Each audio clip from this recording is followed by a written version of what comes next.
we can start from wherever we have left. So you can ask me still. Yes. So like you said, yes, that we should come back and whatever our heart says, we should do that.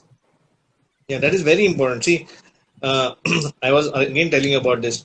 Don't be victim of situations. The person who actually comes out winner in anything that you do, maybe selling something on the street to becoming something in the field which you are. It's only when you dominate the situation and don't let the situation dominate you. And this can only happen when you keep yourself well. Remember this throughout your life. Never let the situation dominate you. So when you go to a big hospital, you can be affected by the awe, or if I come out then. So this is the situation that is dominating you, and that will keep you away from getting out. Same way, when you are at home, your father will tell you, no, you have to earn this much, and since you're getting such a good packaging from this allopathic hospitals, if you don't get it the same outside and you say, no, my father is right, that is the time when you doubt yourself and you let even father as a situation dominate you. So it is very important Yes. that when to put your foot down and believe in yourself, and that you will never be able to buy from the market. This is something only which you can get inspired by looking at examples in front of you. And I had many teachers who were my examples, whom I looked up to and saw, yes, now it is the time that you jump into it, and always jump into it. Then you will automatically survive, and in fact you will get whatever you really desired. But you want to be on the shore and at the same time tap few things here, tap few things there, then throughout your life you'll be tapping and never really get the essence of life.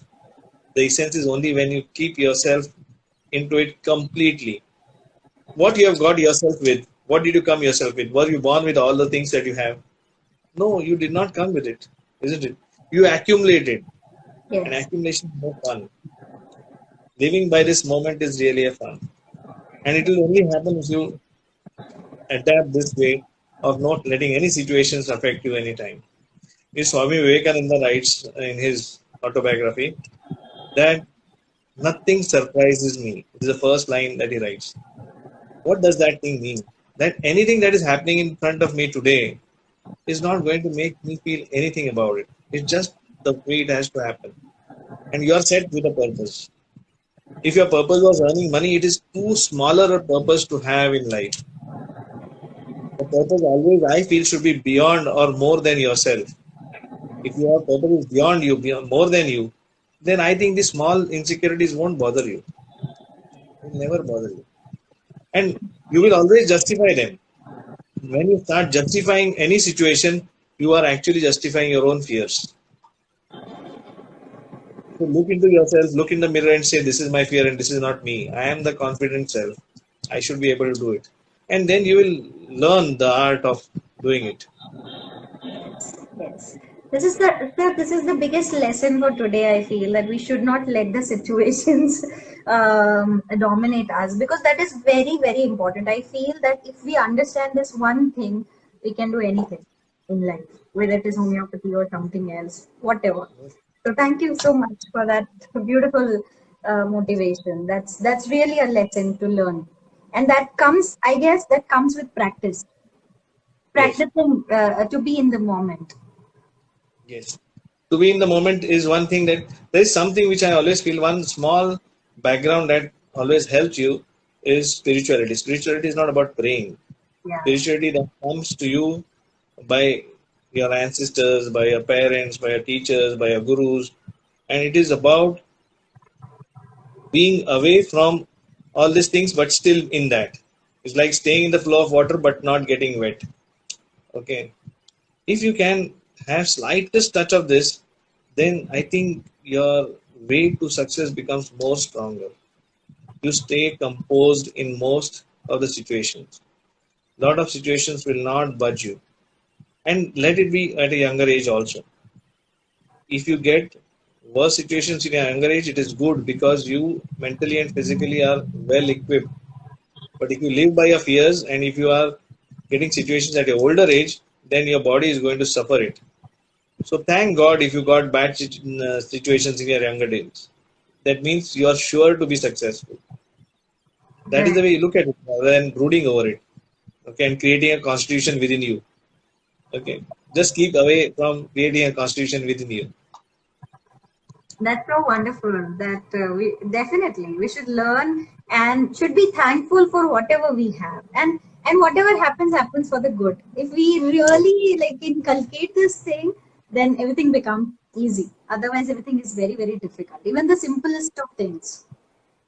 I agree with you. That's great. Thank you so much, sir. So I want to ask you something. Which I want to know, that is that we other than the our audience, that how you met Dr. Shankaran, because I know you that you are you do a sensation, because I remember my first class with you. We were in CCH, I guess, and you were teaching us and you taught us. I clearly remember that whole scenario where you were teaching us Loganesi, and you taught us, like most of the people think that this sensation method, especially Dr. Shankaran's school, and sensation as a thing, that is so mental, and it has nothing to do with, it's all about mind, and they have their own theories, and it's all about rare remedies. But you are one of the teachers, thankfully, which whom I got and I met, that who taught us that it's not only about mind, and it's about body, mind and soul, like all three together, and you can grab the sensation through physical things also. So I mean clinically. So how you met Dr. Shankaran and how this journey started? Because though you practice on physical symptoms and all the whatever is there, but still you do sensation in your own way. That's your unique way of doing it. I was not a direct student of Dr. Shankaran sir anyway. And when I was doing my practice, one of my teachers, he had gifted me this book, Soul of Remedies. And what we used to do, we used to take cases, and my assistant used to match stories from the Soul of Remedies. Okay. And whenever the is matched, then he used to say, show me the book from the next, sir, this is matching. And I used to give that remedy. We had never seen Dr. Shankaran sir. That was not a time where he used to do this kind of teaching. And it worked. The stories matched, whatever I gave, it worked. And I started becoming a fan of this great man. And there was one sensation seminar. I did not know sensation also. It was a word of delusions at that time. Yeah, at that time it was delusion only. So this seminar was announced of 7 days, and I thought, let's meet this person, because we have understood his Soul of Remedy so well and it is working so well in the practice. I went to that seminar, and first thing that he taught was one remedy, Paris quadrifolia, for 3-hour case. I did not understand a word of it, because I knew Paris quadrifolia very well from Boric, but I did not know the way he was talking about this sensation things. And it did not make any sense to me. I was asking my teachers, do you understand what he's saying? And most of the people said, no, see, watch, you will understand. That time used to be 7 days seminars. On the 5th or the 6th day, I thought that maybe the foreigners who sit in the front, they must be understanding. So I went to them, asked them, do you understand what he says? He said, no, I don't understand anything. I said, good, you come all the way from such a far off country and you don't understand. It's good, I stay in Mumbai and I don't understand. It's okay. So, at that time, I decided that there is something called sensation, which he says comes after delusion. Okay. So I have to go home after my clinical practice is over. Last 2 patients, I used to close the shutter down and sit inside and tell me the sensation. Okay. That's so interesting. And he had only taught us 3 or 4 families at that time. Nothing more than that. So this guy used to tell us some sensation. I knew that he has told the sensation, but I did not know what to do, because we did not have the chart, neither we did have the any other book to refer.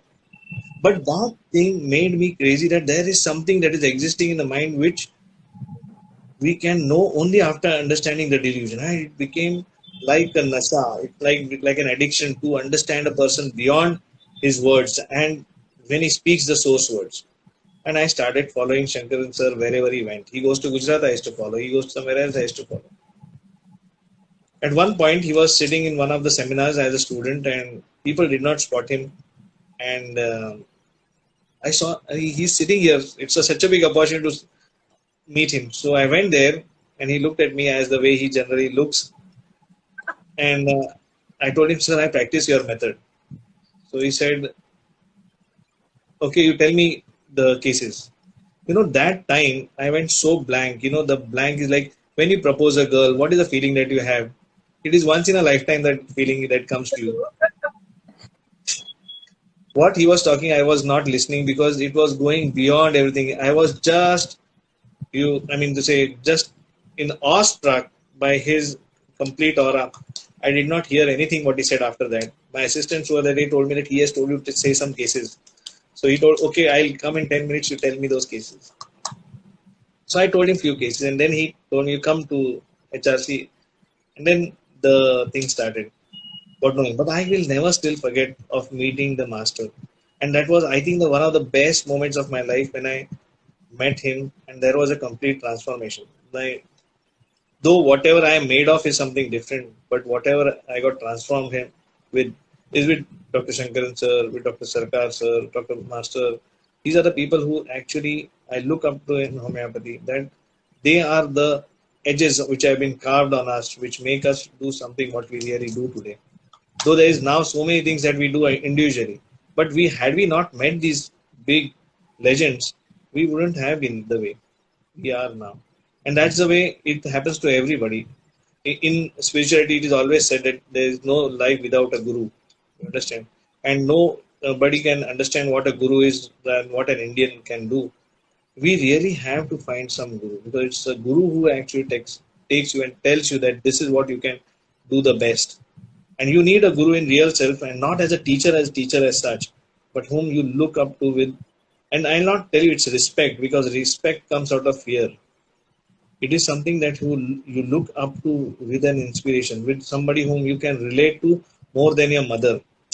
I'm telling you, guru is more than your mother, because mother is the mother only for this generation. And actually, if you understand spirituality, guru is following you every generation, even when you are reborn. So these are gurus which you have connections with. And it is not now. And these connections make you do what you are doing today. So whatever success we owe, it is to our mothers first, because we are born from them, and these gurus who actually make us. Otherwise, what work we would have been practicing something somewhere. So I'll tell you, all younger generations, find your own guru. And you don't have to find, the guru finds you so many times. And he tells you, yes, you can do it. That's the thing which happened. When Shankaran sir first met me, he only told me that you come to HRC and present your cases. Otherwise, I did not know him. I was not a student with him. So that is the way a guru is. I feel that you should always find one. That is one thing that I would always tell my students. Find your own guru. He will take you to the destiny. Nobody else can take you to your destiny without a guru. That's beautiful. And sir, like you said that Shankaran sir also does the same thing, that though, like I said, that you do it in your own way. You have your unique way of practicing either sensation or anything else. A lot of methodologies which you combine, and you have your unique style of prescribing. And I guess Shankaran sir is the only person whom I see personally have such a huge acceptance about different methodologies or whatever in life, and he has the all the people who are associated with him are also like him, that they are doing their own way along with sensation or something else also, but in their own unique style, and that is a mutual and that is the biggest quality of a guru, I guess. That is the reason the whole there is no other institution like the song the way it is, because he allowed you to be yourself. I could do my acutes the way I did. I did my pathological cases the way I did. And you see so many of our teachers, like what Dr. Mahesh Gandhi sir does, what Dr. Dinesh Shawn sir does, what Dr. Shekhar Elgundi sir does, what Dr. Sarkar who comes there, and all have our space Teachers, yeah, there where we can actually come together. And you see, the beauty is about all these different people coming together and giving the whole knowledge which is there in homeopathy, which is so individualistic and available to everybody, so that they can seek whatever they are good at with the best of the people in the field. And that is the best thing that has happened to homeopathy. And I think today, if you want to learn homeopathy, what better way than to get so many teachers together with so much open-mindedness? During our time, people used to hide prescriptions. When we were going to our students, they used to tell, "Oh, jaake padho, you will come to know." Read what? We never knew what to read. But these are the teachers who opened the books for us. You go to Sarkar Sir's clinic, the books are all open. You see what you have prescribed. Even Dr. Master or even Dr. Shankaran Sir, what he does in the institute now, it's open. And these are the people who opened the knowledge for the new generation. And it is for you. Even Yamini, I look up to y'all to carry these things ahead. And I am really happy from all the students who came from the other song for last now, so many 8 9 years. So they are really doing well. So it is up to you all to take up to the next generation. And you are doing a really good job. I appreciate you and so many other people whom I am in connection with. Our future of homeopathy is in safe hands.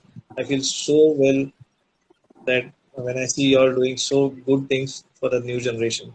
So I don't think we have any reasons to complain. If I was a student, that I do not get knowledge in homeopathy now. It is available free nearly. The webinars are free. You can seek that, isn't it? So there is no reason for say that I have to do a job and I will not be successful. People are giving it. You have to just take it. Ganga hai, haath dho lo. Bilkul. Thank you, sir. And it's only because of you, Shankaran sir, and other mentors. Because, and I really feel blessed that we could meet you, we could learn from you.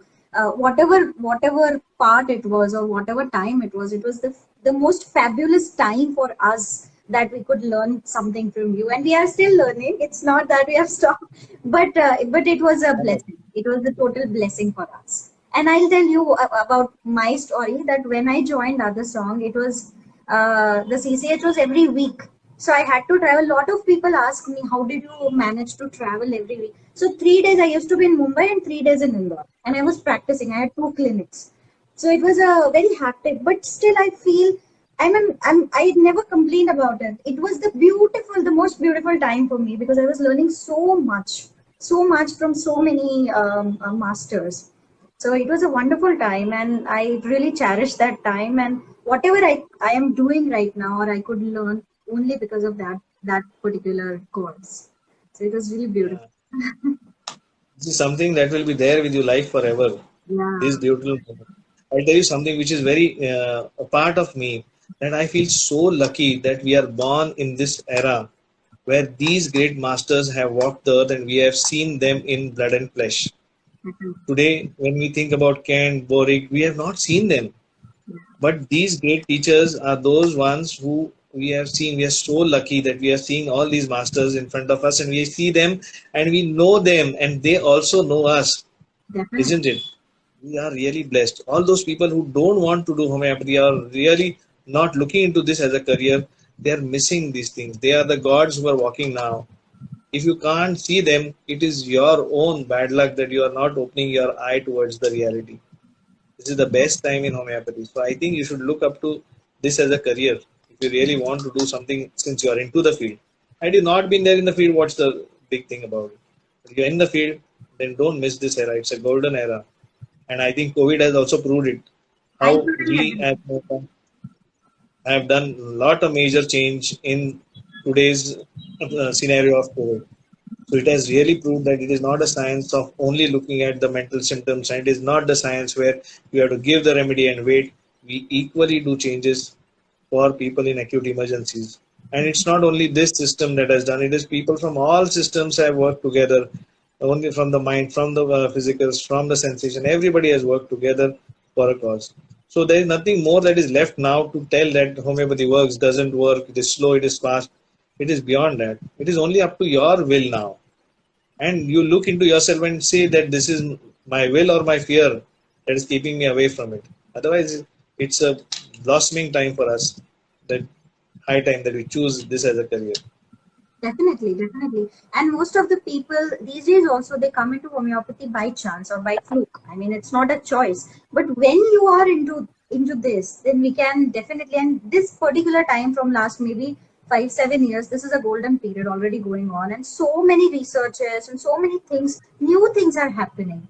and people are so open. That is so true, sir. Initially, earlier when I was studying, people used to say, "Koi nahi sikhayega." There's no one who is going to teach teach you. Nowadays, it's totally different because everybody is ready to teach you, to guide you. So we should actually grab this opportunity to learn from people. Exactly. We should all be looking up to this. Okay. So sir, now I'll take some of the questions which I got. Because I will go on talking otherwise.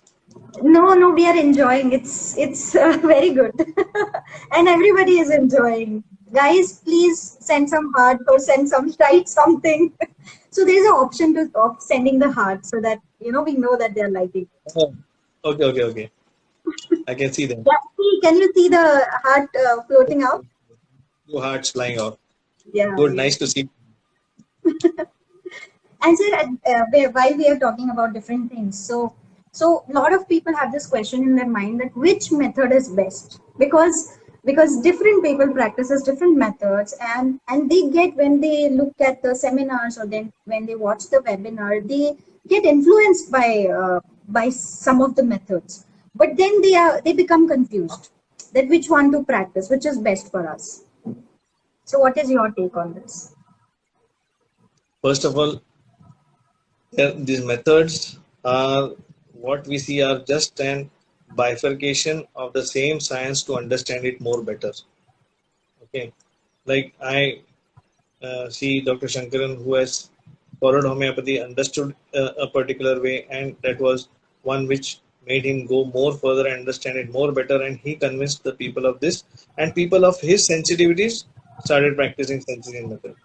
There are other people who looked at the physical generals and they found that is their sensitivity and they practice their own method. Same way, if you go to the Sagar school, they delete the part of the physical generals and they look only into the mind and they have their own way of success.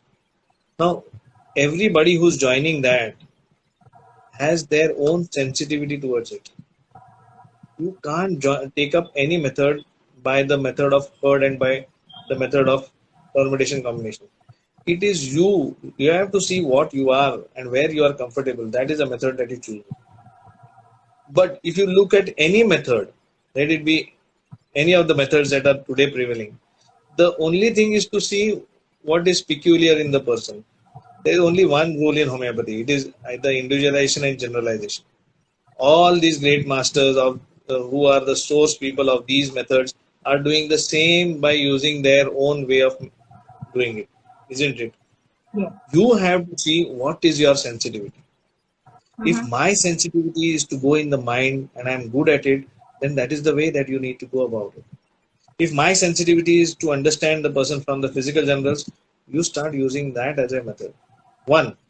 But the most important and the most biggest truth is not the method. It is the patient who tells you what method he has to be treated with. Yes. Understand? Otherwise, it becomes your ego trip. The way to understand any person sitting in front of you is to know him, what he is, how he has adapted himself to life, how he reacts to certain situations, what is his experience. Now, this will only come to you when you know a friend. Now, for example, if you're traveling and when you sit in the train or in a plane, the next person, you don't know him, isn't it? But the moment he tells you that I am Mr. John Abraham, whatever, I am Mr. John Matthews, whatever, you come to know that this guy is first Christian. So you delete him from the whole of the other communities. Yes. Then you know something about him that he's a Christian. Then you ask him about his hobbies. Then he says, I love films, I love this. So then you identify one part of him, that this is one thing that gives additional information about him. Then so on, we go on and we finally come to the place where you stay. Oh, I stay in Santa Cruz, this part. And then you localize and this is fixed. So what is this process? This process is about knowing a person from a huge identity and making him smaller and going to the part in the remedy at the point at which he exists. This is what all is about. How do you know your friend? When you're sitting at home, you can hear the footsteps and you come to know that this is my friend who's coming. This is your instinct, isn't it? If your instinct starts matching with any of the systems, you pick up that system. Don't listen to anybody. You listen to everybody. You listen to all these great gurus and these masters, but choose what actually vibrates to your consciousness, and then you will be the master of it. You can't become something which you are not. The sensitivity has to be there within you. True. And that is the only thing. Otherwise, you will be anybody like anybody who's using this for the purpose of living. You will never enjoy the process. Yeah. You will never enjoy the process of living. You will only make this as a part of your livelihood. And it Money, would everybody. be a fake thing for most of the part. That's the reason you have to take up your hobbies of playing a guitar or going and doing music, because you don't find the same kind of joy when you're doing your own profession. You don't go home tired because you did something that you love doing. Yes. When you go home tired, that means that you did not love what you're doing. You did this for a purpose to run your family. You understand? Do it with your passion, which is something that vibrates within you. And this, you will all hear it. And the moment you hear it, choose the system. But the principle still remains the same: individualization and generalization. So don't go by here and look into yourself and choose what you like the best. All the teachers are right. It's only up to you to decide. But there is no good method or bad method or best method. Every method is good. You just have to choose your own unique, whatever resonates with your inner focus. Yes. Okay, thank you. So, sir, tell us 5. This question was asked by many people. That tell us 5 books which a new homeopath should read, or which a student should read. Must books for homeopaths. Very interesting question. But you know what? This is the way I look at things. You know, there is one book by Dr. Kopikar, My 70 Years of Clinical Experience.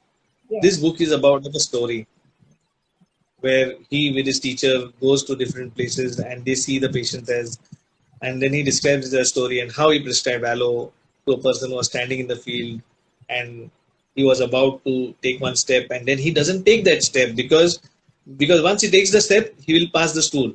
So the understanding is not losing the confidence in sphincter and eye. That is aloe. So these kind of books are ones which takes you into this field, and we as humans love it by stories. You understand? If I tell you any story, you get engulfed into this and then you understand this. So for initial, it is very important that you get a picture of the person in front of you. This is the way you will be actually holding. That's the reason the satsangs are there. If you go to satsangs, these guys, they tell you stories and then the whole masses start following them. So initially, these stories are well written by some of the great masters. One which I say is Philip Bailey. There's another book where he has given constitutions so beautifully. He literally has painted the constitutions in such a way that you can imagine that person coming and sitting in front of you. So Philip Bailey, The Soul of Remedies. Soul of Remedies is another one where he comes out with a global delusion. This is one delusion that you can identify with. Dr. Kopikar's book. These are the initial books which will keep you into the story like a movie. And when the patient comes, you hear that story, you will start matching with it. Below Dr.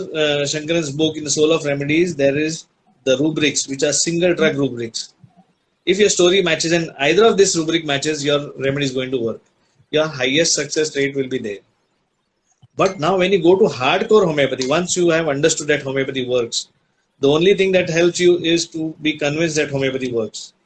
The day you get convinced with homeopathy, your gurus are going to be slightly different. Then you look at what Allen says. Then you look at what Boric says. Then you look at what Dr. Pathak says and M. Chaudhary says. These are the people who are not to be understood by lines. They have to be read between the lines. Yes. The earlier 3 books which I told you are those where you can take the lines and prescribe. But once you start going beyond that, you are going to these teachers who you have to know by understanding them between the lines. Now, if you want to know why they have written what they have written, then you go to your parents, the Lord Shiva, Dr. Hahnemann, and see the birth of chronic disease, Dr. Allen's, where he writes the chronic miasm. That will make you a complete you. If you don't reach the summit, if you don't understand chronic disease, if you don't understand Allen's miasms, if you don't understand the organon proper, then you are half practicing the religion. Okay, and this is not a religion basically. This is human consciousness, the way we exist. Yes. And that consciousness is what is given by the original books. But the journey will always start from the story. That is the way it happens in spirituality. They tell you stories first, and after the stories, they give you mantra, and after the mantra, they take you to penance, then they take you to meditation, and then they take you to the samadhi. Isn't it? If you have to achieve the samadhi, then you have to start with these books. But you are not achieving anything till the time you read these great masters and understand them. And Hahnemann and Allen's miasms are scriptures. Organon is a scripture. Anybody can take one line and give you 10 meanings, and there will be another 10 who will give you another 10 meanings, and you will believe that as a reality, but it's not true. Your truth will be only when you read it. This may sound philosophical, but that's true. At a point after that, there is nothing like knowledge. It is only your instincts that help you cure. That's the reason when they say, तुम्हारे हाथ में जादू है. जब तुम हाथ लगाते हो, ठीक हो जाता है. It is not that jadoo. It is this process which evolves you, makes you heal the person. Then no longer you're a doctor. You become a healer. Your sheer presence actually transforms that energy from you to the other person and heals. And that is the journey which is only possible with homeopathy. You can become a healer, but stay pure, stay conscious to what you're doing, and keep your intentions right. This will sound slightly different for the younger generation. But for the younger generation, I have told you the first two steps. This they will remember when they become 10 to 15 years in practice, what I was telling when I was telling this. But this is the way to the summit. I guess this answers it. Yes, definitely. That's so beautiful. Thank you so much. And that's so true that, of course, because sir, initially, like you said, that reading the chronic diseases and Allen miasm comes little later, because initially if we read it, initially if someone tells us that go to directly to the samadhi, then it becomes chaotic and it's like totally based You will come up wreck, you will come out like a maniac, you will not understand it, you will give up homeopathy also. The conditioning, and that too with the guru. You can't read these scriptures without the guru. See, homeopathy is not something like a tool to practice. It is a process of evolution of yourself. This will you have to live, breathe homeopathy. When we say these are statements which come out of like this, it is no like statements coming out of just a factual statement. It will happen to you. So it is not a science that you can just practice by knowing symptoms. It will evolve you, and you have to give yourself for it, and it is a process, and this process will only happen with a guru, and you have to choose your guru, and as I said, the guru chooses you. But then you have to trust the guru, because the best gurus are who treat you worst. Remember this, the gurus who treat you the worst are the best gurus, because that is the way gurus are, not the today's gurus. They will make you suffer, and nothing you will understand till you actually suffer the suffering. And once you know that, then they actually are making you ready for the grind of life. And then you see this magic happening. And let it be homeopathy or let it be music, anything. You learn it the same way. Great. Very true, very true. And I totally align with this thought, because somewhere I've experienced that. So it's so true that you have to suffer, and then only, and then it becomes like the state of awareness evolves inside, and then we are only aware, being nothing else. Exactly. Sir, also I want to ask you,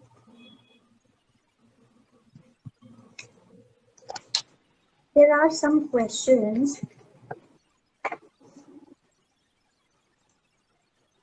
So just give me a second. Yeah, along with that, one person has also asked that do you prefer reading some clinical books to increase the clinical knowledge, that along with homeopathic books, should we read, I mean, other than the syllabus books? One thing I'll tell you, can you learn driving in a driving school? You need to drive the car, isn't it? So, however you by heart your Hutchison or Davidson, it is useless till the time you actually see it. You read it, you know it. But if you see it, you'll know it forever. You do it, it will be your permanent knowledge. So it will not be one static effort of only reading clinical books. You need to touch the spleen, you need to feel the liver. It has to be on your finger, on this. You don't have to see where the liver is. The moment you put the hand on the abdomen, you know liver 3 fingers, spleen 5 fingers. So that is the kind of thing the clinical thing comes on, and it comes only by seeing number of patients. So basically, I learned from a government college where the OPD itself used to be 300, 500 patients. So if there are 300, 500 patients in a day, just imagine the thing comes as a conditioning. You see a mother cooking. Does she see, is it 5 gram of salt that I'm putting or 10 gram and then she puts it? No, she does it this way. It is so instinctual. Yes. This has to become an instinct, and it will come only by practicing more and more and more and more. It has to be in your eyes, in your senses. Your all senses have to get sensitized to seeing people with those things, and that is a way. That is the only way that you can learn. So you take your books. The books are the best way to start with, but only with books, no point. You have to have a complete understanding by seeing it as an experience. I had met one person who was reading books, and I was very impressed by that book. One of the very great teachers, I don't know if you have heard J. Krishnamurti, and I used to Yes. go to hear J. Krishnamurti, and it was fabulous to listen to him. You get completely mesmerized. So I asked this person, and he was a grand old man. And he told me, I said, "You come here often to this ashram?" He said, "I come here." But I said, "I've seen you here, but you don't read." And he said that I carry Krishnamurti here in my arms. That means he has imbibed Krishnamurti so much, and now he doesn't need it anymore because he has understood the way to live. The instincts of him has become a part of him. Now it is only that his being is what he is now learning. That is the way it will come to you after you are from the teacher. You see the 36 Chamber of Shaolin in this movie, how the Shaolin monks are teaching the younger monks, and how once they become something, then they leave it to them, and then everything what is even mystical they can achieve. But the basic thing is crossing the bridge. That you have to learn to cross the bridge by jumping. You won't be able to fly. And for that you need to practice day and night. So practice first. See more and more patients.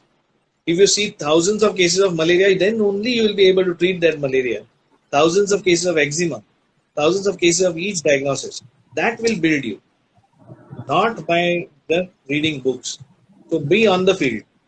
Off the field, there are so many people who can talk. We have so many critics sitting down in the chairs and saying, "Oh, this is not possible." Come on the field, and then you tell. That will come only by seeing patients. So that's the reason I feel that apart from books, it's very important that you go to your clinics and learn from there, and then testify with the books. Great. So for clinical, you have to learn from the patients themselves, and you have to attend the cases and go and have an experience. And if you don't have cases, go to the hospital or some clinic where you can get the experience, and that is the most beneficial thing. Okay. Sir, I also want to ask you, I am sure that there are so many people who want to learn from you that how one should increase their skills of observation, of examination, and you teach it so well in your webinars and seminars. So kindly tell us about your classes or your upcoming projects where they can learn from you, whether they are webinars or seminars. We are now doing seminars at most of the places, and the two places where I persistently do my seminars or webinars is one is Other Song and one is the Dynamics Academy from Amravati, which is headed by Dr. Rajesh Upadhyay.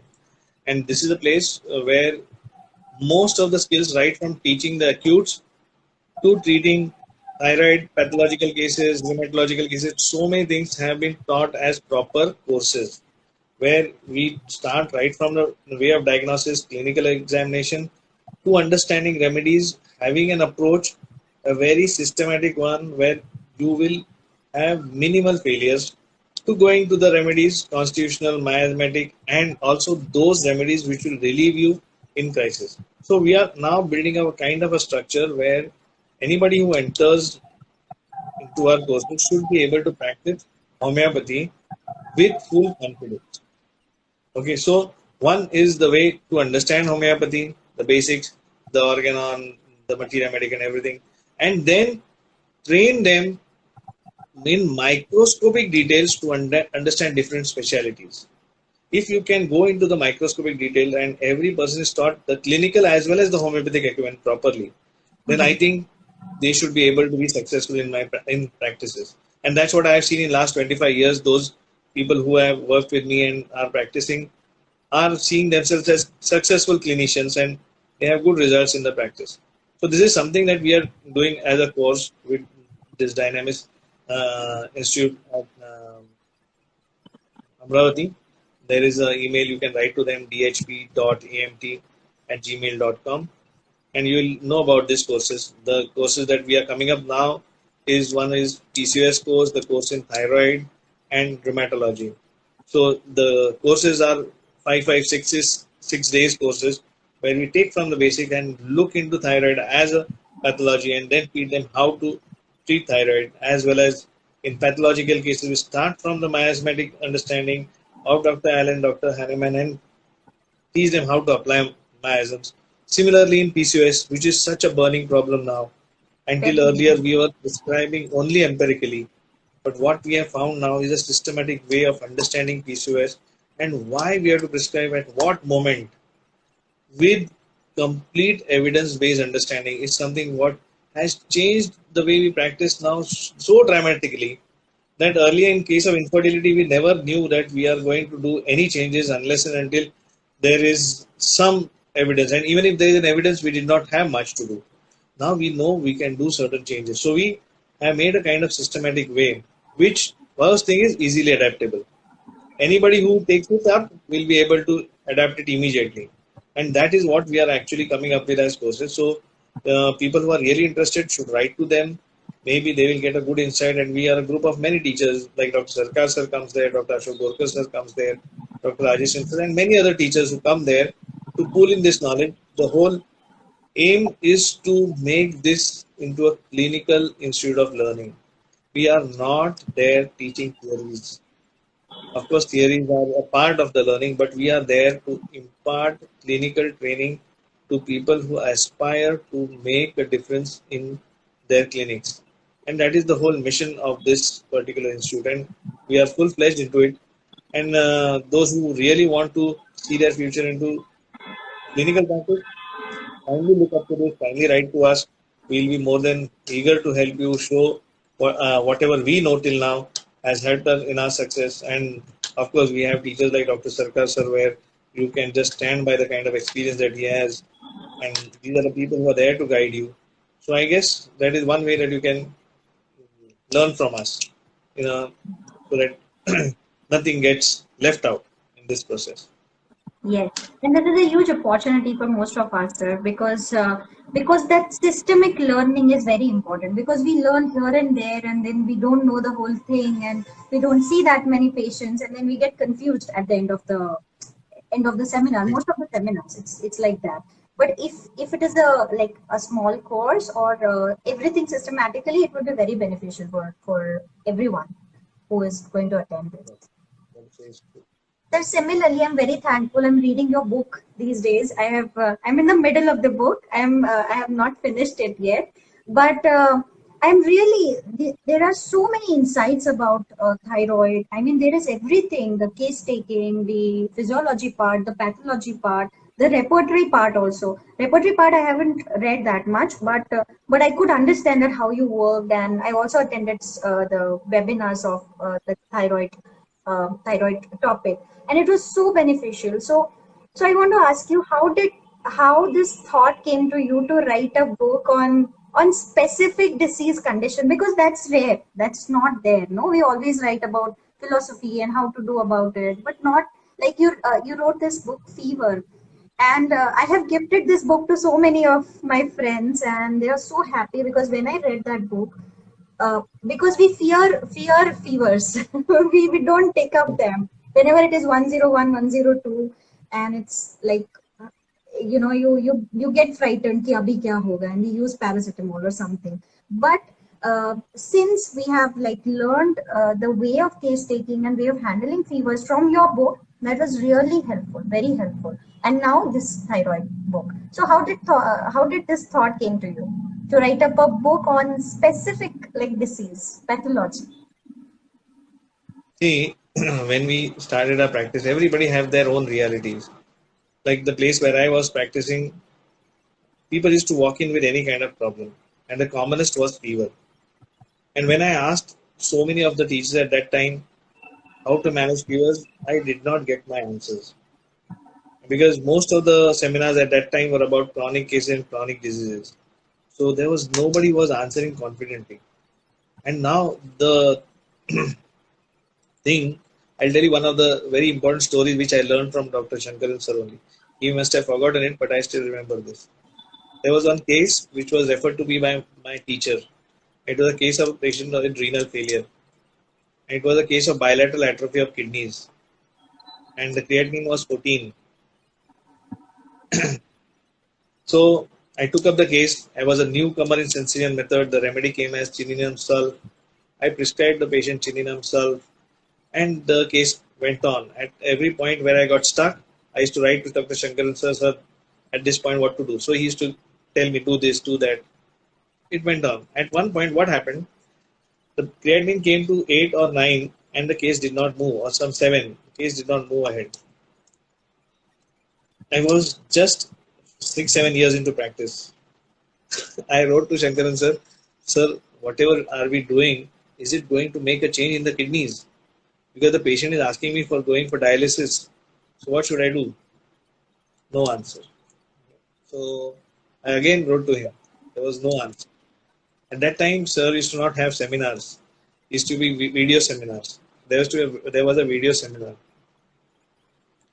And I enrolled for a seminar, and on the last day he was to come to give answers to questions of the seminar. So I went on the last day, because most of the cases I had already seen. So he asked, so anybody has any difficulties? I stood up and I said, sir, about that case, you remember the case of uremia which we are taking? What to do now? Because I am following you and you have to answer it. So he looked at me with surprise. He says, oh, so then there was a complete silence. The way he is, the way he is. Yeah. And then he said only one thing, Gajan, at this point, what you know and what I know is the same. Okay. That was not the answer to my question, but I got my actual answers. And that was the thing that I learned from him, that now it is your way of finding it. And that is the way I started looking at fevers. One thing which I looked and understood is fever is your friend. The only problem is your fear, which I always tell you. And I have been always talking from the start. The problem is not the fever, the problem is your fear. Let me understand it. The moment I understood it, I started understanding which remedies are working better. And it started becoming so productive. The moment I started using remedies the way I understood with fever, the first thing that happened is results were instantaneous. Second thing is the practice started picking up. So then I started looking at fever as a specialty. Because in homeopathy, if you can make a change in any patient with one dose, especially in acute condition, the patient, his relatives and his friends become your patients immediately. And at that time, in my first 1 year, it was very important that I get patients. So the only thing which I wanted to give is results. And the whole story started from there. As we went on ahead, and it's not the only specialty that I'm looking into, there are many other specialties that I have worked microscopically. The next was thyroid. Because thyroid is one thing where we do not have an answer definitely in any system earlier. And when I found that there are so many remedies written by these great teachers who do not have a mention anywhere in the repertory, but they are written in some corners with some condition associated with it. And the commonest there is the associated condition and not the symptom. If you see my book, I have written a lot of associated clinical conditions which are associated with the thyroid problem. which are not there in the repertory because it doesn't fall in the domain of it. Then I started studying these conditions which are associated with thyroid. And it was like something new doors that opened. And that is the time that I thought, now to see these conditions, I need to make a systematic way. One wave is already existing where you know the constitution. So that way was already made by so many teachers. I started now looking into the microscopic details to see what is something that we are missing, and started climbing the mountain the other way. So now when you climb both ways, you are meeting in the center with both the realities together. And that opened a big door of these small remedies. And these small remedies now, which came to us only by experience. Like you have practice of 30 years, then you know when to prescribe ferrum iodide or amyl nitrosum. Now I can tell you, you can prescribe in these two conditions where it has worked for so many of our masters. So the magic of these small remedies unraveled. And that was compiled in this book, where there is a systematic questionnaire which takes you to these small remedies. Then there is a repertory which helps you to know that which corner these things have been mentioned. So this remedy is seen in not only in one perspective, but in different perspectives, and it comes as a pathological simillimum. So no longer it is like a specific that you give. You are giving as a pathological simillimum. And at the end of the book is a materia medica, which is again a compilation of those symptoms which are those peculiar symptoms which are objective, where there is no interpretation. So when you read it, the reality is same. And once you match it this way, it becomes a way to have successful reversals immediately. Yes. And then once yes. And what you need today, if a patient comes to you with thyroid and you tell, don't take altroxin, take this, within few months you'll be all right, and he sees the before after results, this guy goes crazy. And what you want, only results. This is the one reason why I thought it has to be penned down, because otherwise this will go unknown to people. And that's the reason I wrote this book about thyroid. And the same is with fevers. And the next one, which is now in making, is about PCOS. Wow. Because PCOS is another thing which I started loving now. And you do not have much answers there. Yes. Very complex disease, and so many patients these days. I feel every 1 woman in 3 women or 4 women are having this PCOD, and it's a burning problem. So if you can focus on these problems where there are people do not have an answer, you have an edge, even in your practice and even in the way patients come to you. So this, whenever the book opens up, or maybe we may be doing a workshop in PCOS soon, you can be still in touch with Dr. Rajesh, he will guide you. But once you see this, the way we are applying it, not only PCOS, but so many problems like endometriosis, infertility, now you can see with a very confident perspective. You can see and correlate the reports and know when to ask for an ovulation study, and at what point in ovulation study you have to either give estrogen or progesterone or a folliculinum. So this is now like a table. This and this, you give this remedy. So its results also become predictable. Earlier we were scared in cases of infertility. What to do in cases of infertility? Now we know that we can do something in cases of infertility. Earlier what we used to do? Give a constitutional remedy and pray. It will work. Yeah. So many of us prayed that please make her pregnant. And sometimes the prayers worked, sometimes it didn't. Now it is more a science. And that is my first aim, to make this thing at least 70 to 80% into a science and keep 20% as an art.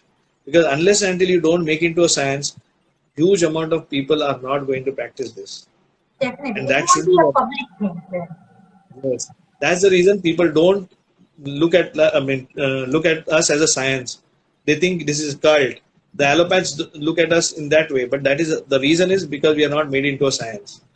Make into a science. If that is a mission which the next generation takes up, I guess it will be a big thing to homeopathy, and it should be one of the best systems that to come into practice. That should be my advice to the younger generation. Come, join us, make this into a science, and make this world a more better place. Definitely. And also my humble suggestion to every one of you to please read this book of fever and thyroid both. Fever should be first, because it's a great guide to treat fevers, and thyroid also, because, and it's not something like shortcut. If you're looking for a shortcut, then that's not the book. This book is all about a map, that how to go about it. If you have a map of some country or some place with you, it's easy to reach to that place, but you will reach by exact steps. Sir's book is like that. You have the systematic way of reaching to the simillimum and not a shortcut at all. So it's a wonderful book for everyone. You should definitely go and read it. It's available with us at Homeopathy Junction. It's also available with Dynamis Homeopathic Publishers. If you want, I will just put the link at the end of this video. I will put in the comment box so that you can go and buy this book. Also, I want to tell you that Sir's courses are available at two places. One is Other Song. At Hope also there is one course, small course on thyroid is available. And already, sir, one series of SAR code which is going on with Dr. Burkar, sir. So that you can definitely go and visit the DHP. I will send the link to all of you on Dynamis Homeopathic Academy or publishers page. It's a whole website, onlinedhp.com, I guess. Sir, is it correct? The DHP, name of the yeah. onlinedhp.com, I guess. Yes. Yeah, but I will put in the comment section so that you can go and visit that. And it's a beautiful place. Sir, I also want to ask you about your rheumatology clinic, because that's also something which is a next step in homeopathy, because we say we treat holistically and we treat everything, but you have started this exclusive clinic on rheumatology, which is amazing, which is very inspiring. Tell us about that. Rheumatology, we took up as specialty after doing these two systems. And if you see around maybe 20%, 30% of your practice, it comes from some articular pains. Yeah. And right from spondylosis to sciatica to osteoarthritis, this has been the problem of generations and it is going to stay. Second thing is, we do not have, again, definite answers in the modern medicine where they give only painkillers. And due to the process of modern living, we are all sensitive to painkillers. So they come to us. And we have been always treating empirically with patchy successes. And actually, my mission to homeopathy was always to find a definite answer. And if you have to find a definite answer, you need to have a system. And if you make a system which combines both the modern science as well as the homeopathic understanding, I think that gives you a huge amount of success. With this mission, I started understanding the pathophysiology first, then the correlation of the investigations, and then the way how a rheumatologist looks into any rheumatological problems, right from the movement of the joint to the biomechanics of the joint. Generally, what we do, we prescribe on symptoms without even understanding the biomechanics. If you look at the biomechanics, then you will be knowing that what you're treating is just a symptoms and the biomechanics have not been corrected. And that is a time when you have only partial cures. The autoimmune process, you don't see the autoimmune process that way. You just believe that the remedy that I gave is going to correct it. So many of the patients come to us with the abuse of the steroids and the other methotrexates, which are now showing symptoms of the remedies themselves.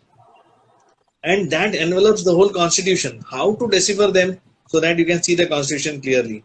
Then there are so many miasmatic backgrounds that make the patient go into the problem that which he is. So how to decipher these, the artificial disease, the miasmatic background, the biomechanics and the pathophysiology, this together is now a part of a one course. Then once you know this, then you look into who the person is. And once you know what he is having in detail, and homeopaths we already are good at, just garnish it with, I think you will get excellent results, and that's what is happening. And then another important part was pain management. When a patient comes to you with severe acute exacerbation of rheumatoid arthritis or any autoimmune, Insta people must now stop. It's too much of homeopathy. No, they are saying please bring sir back. Abhi we were talking about that only. They are enjoying it thoroughly and they still have questions. Imagine. Go on. Okay. So today your dinner is going to happen very late. This is my best food. Oh, thank you. Okay. So, sir, one person, Dr. Katayani, she has asked that how do you manage everything? Because you are doing so many things. You are writing a book. You are managing a very busy clinic. So, how one should balance the life, homeopathy, and academic thing? I mean, reading, learning, and clinical and everything. See, one thing I strongly believe is that you can't do it alone. What you see me is not actually me. There are so many people who are behind me, and I am just the projection. None of the seminars that I do are the ones that you see on the slides is nothing because of me. It's only my thinking process. Rest is done by my team. I have somebody working with me who have been with me for last 20, 25 years, like one Dr. Kavita, now Dr. Shweta. And there is a huge amount of team that is working in different ways. They are contributing to this. I have this team in Amravati with Dr. Rajesh and Dr. Pavan and Dr. Swapnil. Then I have a good colleague, Dr. Ashok Borkar sir, one of our great mentors, Dr. Sarkar. So we are generally a team. It is not a individual work. And what you see is just a projection. But beyond this is your people at home, your loved ones. They give us that kind of liberty to be away from them to do this. Because I still remember that whatever I am doing today is because the first 7 to 8 years we have been actually staying in the clinics overnight every week for 1 or 2 nights and work, because in your clinical sessions we never could do anything what we could do. It was that overnights that we have spent on Thursdays, on Sundays, on a lot of festivals, working the whole night and next day again starting the clinic. That made us do what we are doing today, even the books and everything. So I generally tell all my students, it is not important that what you do from 9 to 5 in the clinic. It is very important that what you do from 5 to 9, that makes you. So that 5 to 9 is what you should work on yourself, do your exercises well, do your meditation, focus on your family, and do these things, the behind the scene. 9 to 5 is the only time when you perform, but the study and everything that goes on is beyond that 9 to 5, that is 5 to 9. And another important thing is nurture something as a passion, which will make this thing more enjoyable. Give your time to your family also. Give your time to your parents. They are very important. You may only understand when they are not there with you, but this is a time that you have to give your actually quality time to them. When everything, if you do in spurts, still it makes your life more a journey. Another important is your friends. My first seminar was because of my very close friend, Dr. Ajit. He's from Sangli. He invited me to Sangli to give my first seminar. And I tell you, I never knew that I could actually speak. It was the friends who actually trust you that, yes, you can do it. And what you say makes a lot of difference to people. And I really owe a lot of my success to these people around me, my friends, my family, and the people who are working with me. So what I'm doing is not me. It is a teamwork. And nobody, I feel, can go up alone there. You have to go together. So make good people around you. And once you are good, you will always get like-minded people or people of same energy. And once you become a team, then only it is possible.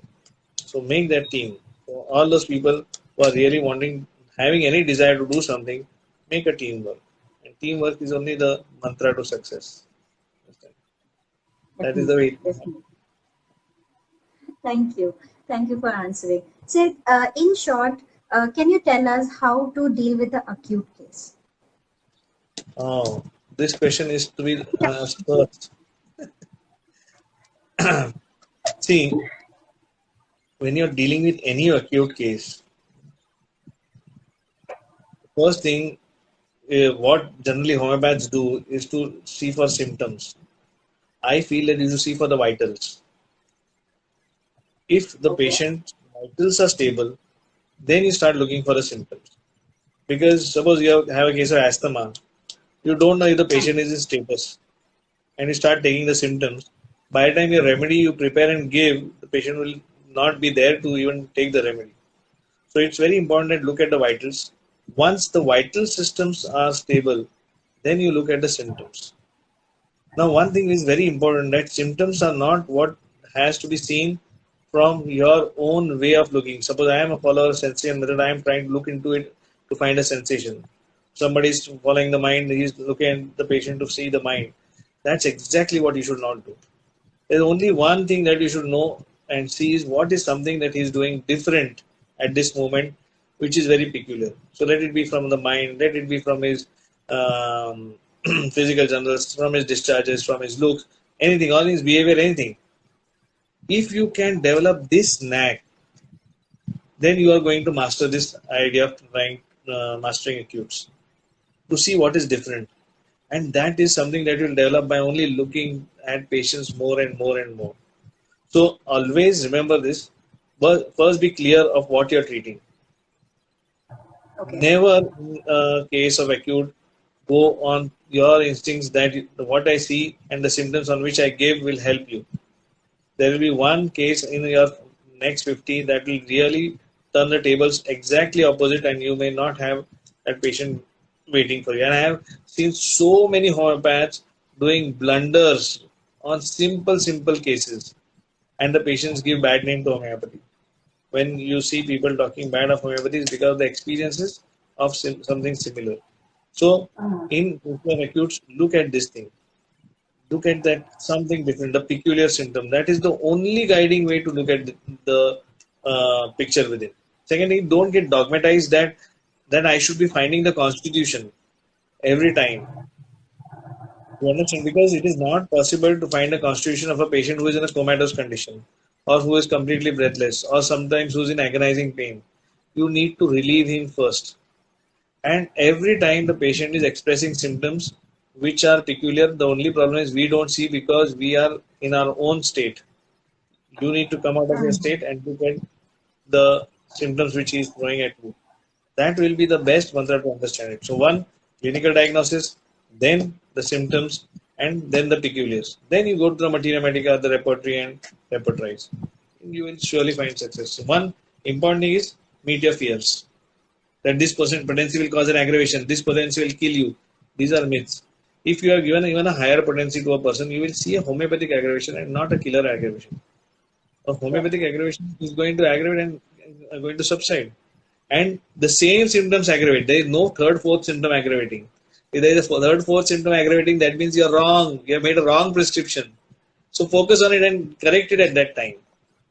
Okay. And that is the only way you can be successful. But I'll tell the younger generation that look at acutes. If you really want to have your success, then start mastering acutes. Because once you are able to manage your acutes, you are going to manage your chronics very well anyway. Because they are going to give you time. So if you learn this art of managing acutes, then I think the chronics will not be a difficult thing. Learn this art. True. Thank you. And sir, at this point, this question also arises. A lot of people feel or ask us that whether constitution changes or not. Does it changes? And does the constitutional remedy changes? First of all, this idea of constitutional remedy was not mentioned by Hahnemann anywhere. It is the process of evolution of homeopathy brought to this idea of constitutional remedy. You tell me why that I should answer this question. You tell me, a person who's 𝐶𝐽 today, tomorrow, in a situation of like COVID, his father dies, suddenly his mother dies, suddenly his children die, and he has a severe financial crisis. You think he'll be still a 𝐶𝐽? Won't you experience the ignitia reality at that time? He is going to experience. And we are influenced by so many things at the same time. Where do the constitutions come to us from? Do you think the constitutions come to us only from the process of living? No, it is the collective consciousness of the whole existence. When you give naja, you think that you were a snake in your previous life, that you have become having a snake-like features. No, it is the collective consciousness of this whole universe that becomes a part of you. At any given time, which comes out as a projection is your constitution. So you have the consciousness of everything. You have the 𝐶𝐽 within you, you have the pulsatla, you have the naja, you have everything within you. What is the thing that gets stimulated by the disease process is expressed outside. And that is what you see. So what you see is the only truth. Rest, everything is the theory. You understand? So your truth is only what is in front of you, not what is theorized by the teachers. If you go to the war and you have been taught in the books that this is the way you hold a gun and that is the way you fire and this is the way you keep the bullet, do you think when you see 10 people firing at you, you are going to go to the manual and see what is the thing that you have to do? No, you are going to work on your instincts, isn't it? So the constitution that comes to you will be the thing that is going to be portrayed because of the situation around you. That triggers. So I have seen so many people who were pulsatlas suddenly have become Calciricabs later, or they have become Ignatias later. So this has been happening. It So is that not depends upon many factors. so many factors, so many factors. There is super added constitution on you when you get addicted to cannabis. Don't you see a cannabis state within you? Yes. Where does it come from? You are imbibing it. Same way, as a drug substance is going to give you a state, the emotional substance is also going to give you a state. You take a lot of arsenic, you get an arsenic state. That is seen as arsenic constitution. So this idea that once a calciricab, always a calciricab is against the process of living because every day we are evolving. What I was there half an ago is not what I am now. So there is no way that we have a fixed state. We are going to a change, and that is what is going to be. One in maybe 100 cases, you will see a calciricab running throughout his life that he is a calciricab. That generally is our seminar case. We tell this in seminars. Wow, see, I have been giving calciricab for 10 years. But go to his clinic and see that does he give calciricab to each and every patient right throughout and throughout? Impossible. And tell me if the people who are practicing, they have never changed the remedy. Today I thought that it is calciricab, next day they have not changed it, next day or for that matter any other time. They are changing remedies. You think that the first prescription that you gave was always right? Anybody in homeopathy can stand up and say, no, I have only cured by the first remedy I gave and never required the second remedy. Impossible. Then we would have been gods. We Yes. can't play gods, isn't it? That's the reason what we can only do is to see what is in front of us, and what is in front of is the only truth. There's nothing beyond that. Rest all will be combined with your knowledge that you accumulate from seminars. I will always tell you this, that the worst thing that happened to us is seminars. Because what do you do in seminars? You do one. Okay. What do you do? Teach you something. Okay, I teach you Pulsitla. And you know 5 ways, then you understand another 2 ways. So now you know 7 ways. You go back home and try to see those 7 ways in your patient. When you see that, you are so happy and you fall in love with the teacher. Wow, what he taught is what you see. But there are other 10 ways you stop seeing because you have learned these only 7 ways. You see somebody who's doing something else, you reject it. No, it is not possible because my teacher has taught only this. You understand? You stop learning. And you stop learning at the time when you stop living by your instincts. Your learning will be everyday learning. So you only believe this thing that what you are seeing is truth and nothing else, and do not contaminate the truth by your knowledge, what you know. Because when you start judging, the problem starts. That is what he said when he said about unprejudiced observer. It is such a bigger truth which people have not understood at all. Because every time we want to be in our comfort zone when you are doing a case taking. The moment you are in a situation of not knowing, all your constitution comes up. How can he say these things which is not known to us? Learn to stay in that process of not knowing. If you see today's article of Dr. Arjun Shankar in his Facebook where he says how beautiful will be the journey where I don't know where I have to go, where I don't know when I am going to reach, when the thing is completely dark, when I'm not carrying what I should be carrying around. Staying in this process is the only way where you can evolve, where you can know something. The knowledge will not come when you know something and you're trying to paste it on what is seen in front of you. You have to only stay in not knowing, and that is fun. Imagine you're driving to any place like Goa, suppose I have to drive, and do you think that you know the road by heart? You go by instincts. The milestones tell you that I have reached here, and that is what you enjoy in the process of journey, isn't it? Why do you go trekking? You don't go walking on the road from Mumbai to Thane. Why you go trekking? Because the road is unpredictable. That gives you the joy, isn't it? The joy is only in state of not knowing. That is where you will learn it and you'll enjoy the process. If the path was made, then what is the fun in walking? Isn't it? Yes, true. Try doing this. Absolutely correct. Absolutely. So we should not fear not knowing. Actually, we should go into that and then we'll know. Befriend not knowing and see how it gives you the fun of living. Sure. Thank you, sir. And also, can you tell us some tips for beginner homeopaths to learn repertory? Because repertory seems like a overwhelming thing to most of beginners, but it's so useful tool. So how to learn that?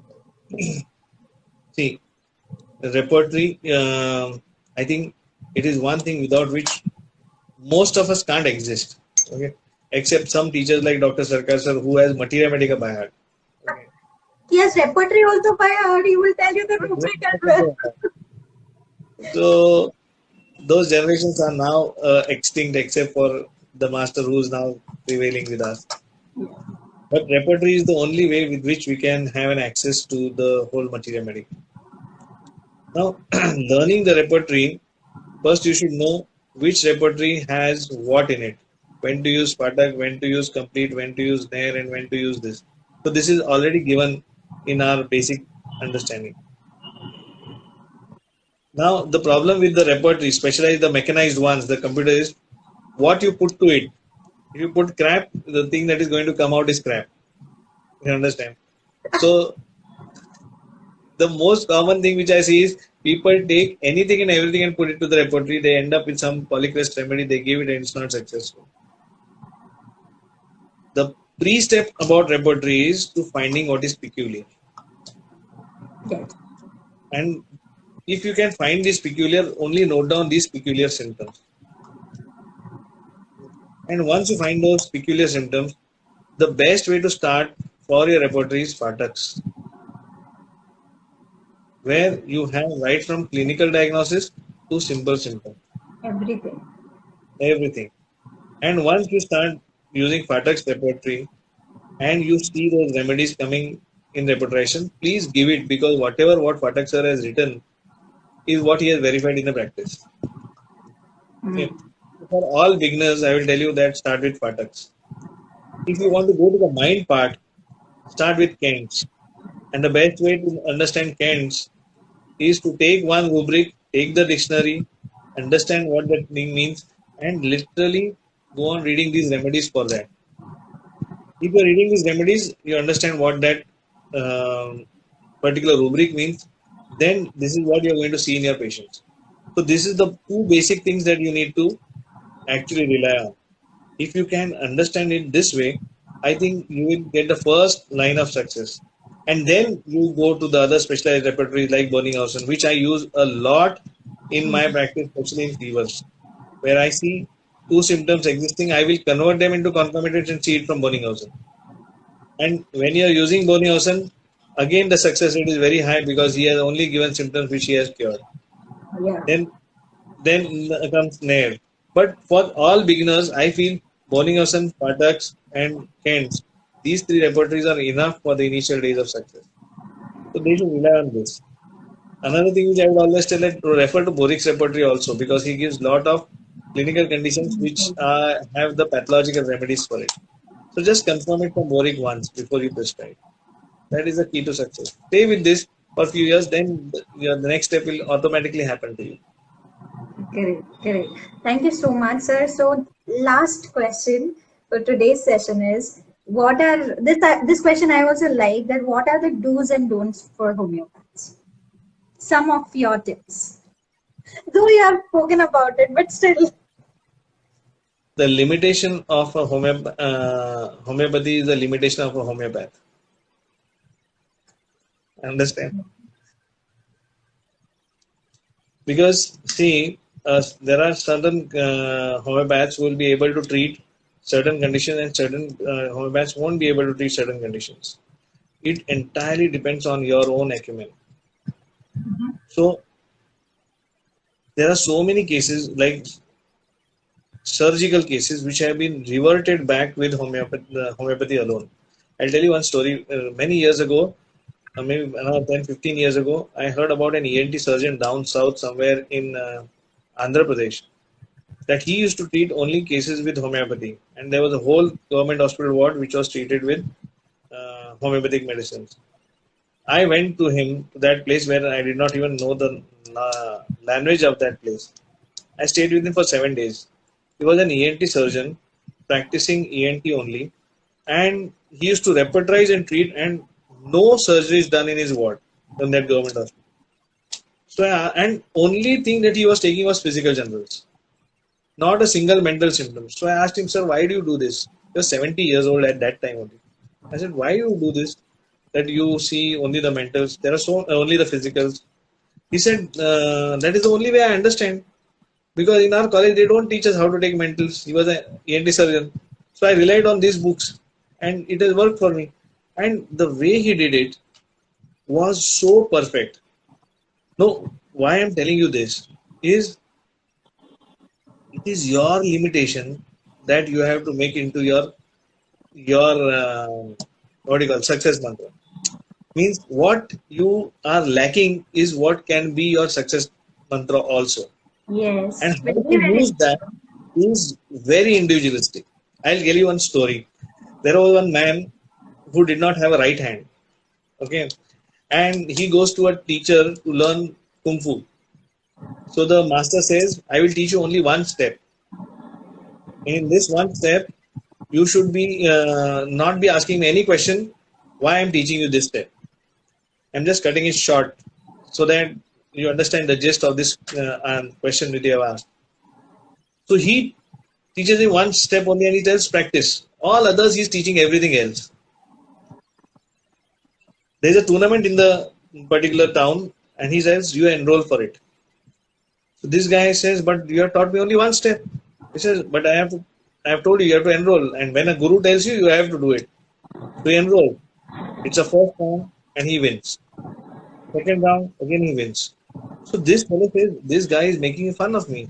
He has taught me one step and now he has staged a drama where I am beating these people with only one step. So he goes on winning. At the end of the final rounds, he says, if I win this, I'm going to go to the master and say, blast at him that why did you make a fun of me? It happens that he wins. Then he goes to the master, forget the crown. He says, I don't want any money. He goes to the crown and he blasts at his master saying, what is this? Why did you make a fun of me? You taught me only one step. And then you see that I am successful in doing everything. The master tells him, see, you do not have a left hand. You have only one right hand with which you can do this.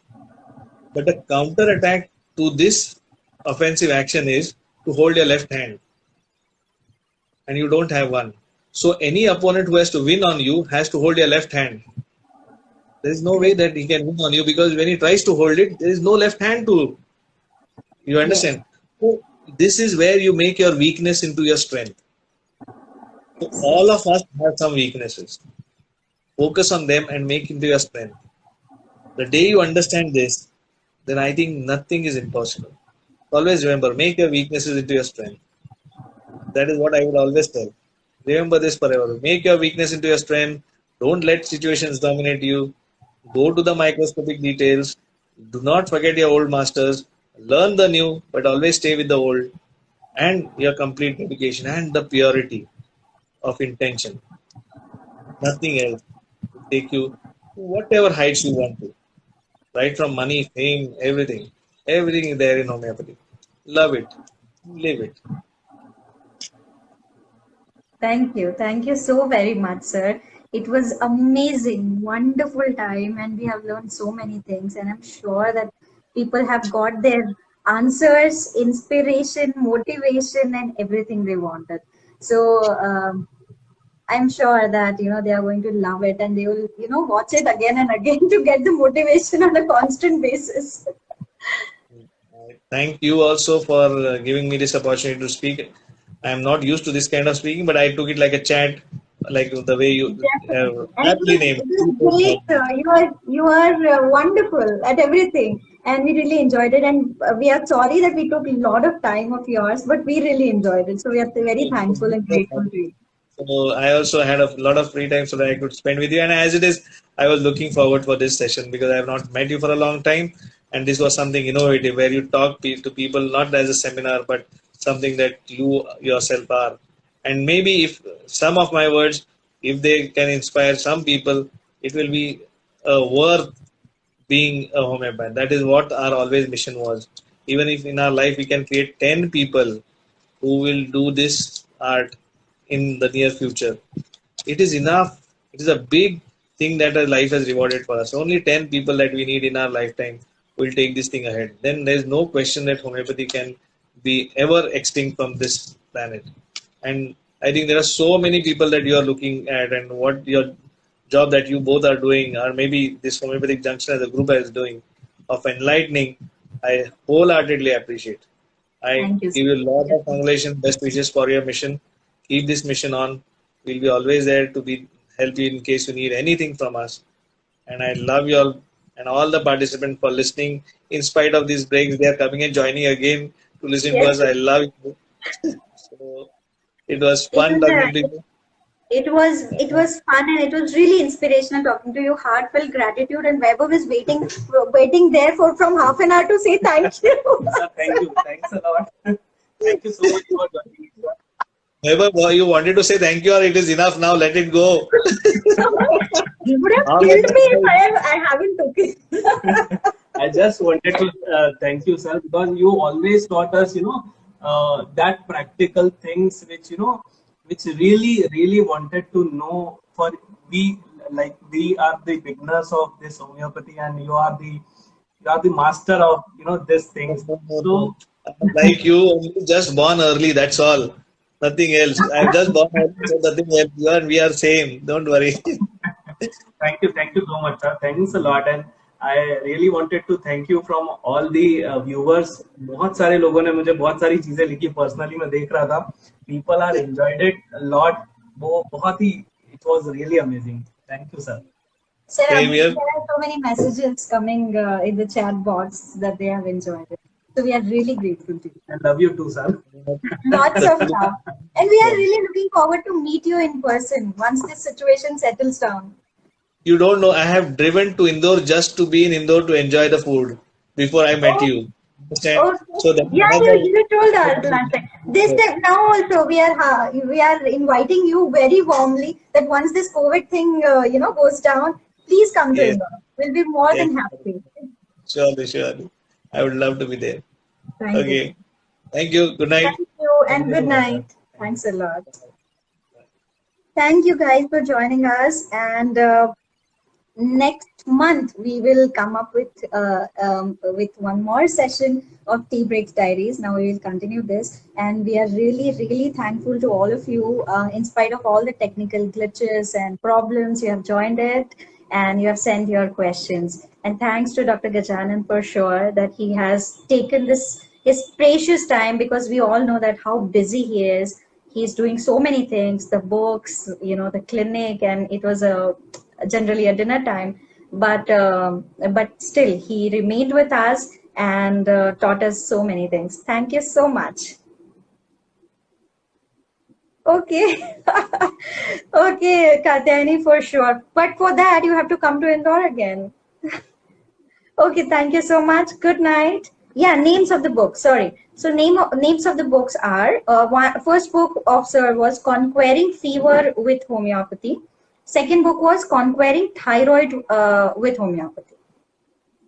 Okay. So I will definitely, whoever want the books, they can just send a DM to Dr. Vaibhav on Homeopathy Junction. You will get all the details of the books. Don't worry. And of the courses as well. We keep, updating about all the events and books at this Homeopathy Junction page. So whenever you feel you want to know something about the book or courses or anything like that, any updates related to homeopathic world, you can just DM us. And we will try our best to reach out to you as fast as possible. Thank you so much. See you very soon. Next month also we have a very special guest. We will announce very soon. Thanks a lot. Good night.